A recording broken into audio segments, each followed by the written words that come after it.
So let's look at this subject. I'm gonna tell you why I'm disgusted.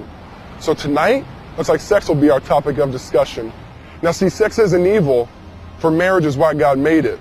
But I know you're like, come on, man, that's too outdated. This is 2011, bro. We do it for recreation. And hey, if you're in college, you do it while you're wasted. But I want to question this logic. I want to pop off the seal. I want to question something that we think is already a done deal. So take a rape victim, for example, and once it's revealed, when her bruises go away, is she totally healed? Nah, the damage is lasting. You can see it in her eyes. But if it was just abused recreation, why did it ruin her life? I mean, if sex is just for fun, why does it take such a toll? Maybe it's because you don't just have sex with a body, you have sex with a soul. Which means for me, there ain't no premarital loving. And it ain't just because I want a baby in the oven, it's because I'm staying pure till the day that I'm a husband. But see, this wasn't always me. That's a guarantee. Let's go back in the past, see who I used to be. Now growing up, I never learned how to treat a lady. If I learned one thing from my dad, it was leave the mom, ditch the baby. Now I don't say that to get sympathy, I say that to be real. Because according to stats, about 40% of you know how that feels. So I let the TV show me what the music already told me. No dad at home, so I was letting MTV mold me. And they sold me, which is why my life revolved around what girl I could get next. My life revolved around this girl named sex. Shoot, I'd get at her on the text, but I gotta confess, it seems the longer we dated, the bigger the mess. But then, my girlfriend was late on that time of the month.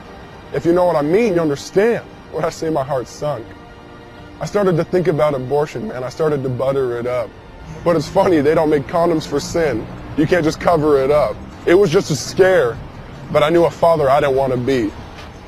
It's funny how I was pro-life until it happened to me. So dudes, think twice before you desire her just because she's hot. Because the truth is, your body makes a promise whether you do or not. Sorry I digress though, let's get back to the topic. How there's some dudes who pressure her even when she says stop it. You're not a man, you're just a boy that can shave and you put on a good cover. Because if you don't respect her when she says no, you certainly don't love her. So how about you start studying her heart, stop studying her booty, or maybe invest the same amount of time in her that you do in Call of Duty. Because what makes you think you can get this girl and all of a sudden get naughty? Because you should have to touch her heart and her mind first before you ever touch her body. Because she longs to be accepted, she longs to be loved, so she gives herself up to another guy's lust. She thinks it feels good at first, but then she gets bitter. Because the promise of satisfaction, it never delivers. She's like, I don't want to, but it's just too tempting. So she keeps opening up the present just to find that it's empty. And then she starts to get confused. She keeps getting rejected by all these dudes. They tell her on a scale of 10, she's a 2. But that ain't true. If she only knew that Jesus, he loves and accepts us. Even when you don't want him, he'll never reject us.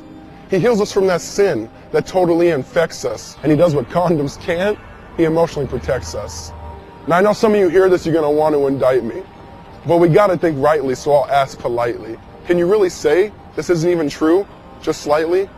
I mean, we touched the forbidden fruit, got to realize it's poison ivy, and now we're numb and we're itching, and we got a distorted psyche. You don't think you just do it, like your name was Nike, not realizing that the consequences of your actions are oh so pricey. So this last story though is for those who think they're too dirty. This last story is for those who think they're unworthy. Read John chapter 8, the woman caught in adultery.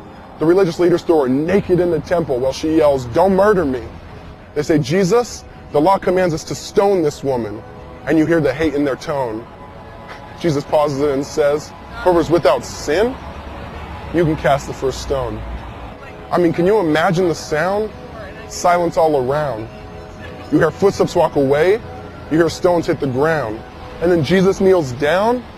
The woman thought it was her demise. He lifts up her face. You see the grace in his eyes. He says, "I don't condemn you. Go and sin no more. I love you. I accept you. Mercy is yours."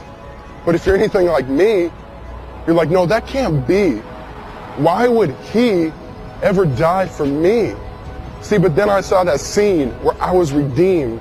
He reached out and touched me and said, "Jeff, you're free." Instantly, I was wearing the brightest robe I'd ever seen. I was perfectly spotless. I was perfectly clean. So bright, in fact, man, I thought I'd go blind. I said, whose is this? He said, actually, it's mine. So think twice before you eat what society feeds us. Come follow the King. His name is Jesus.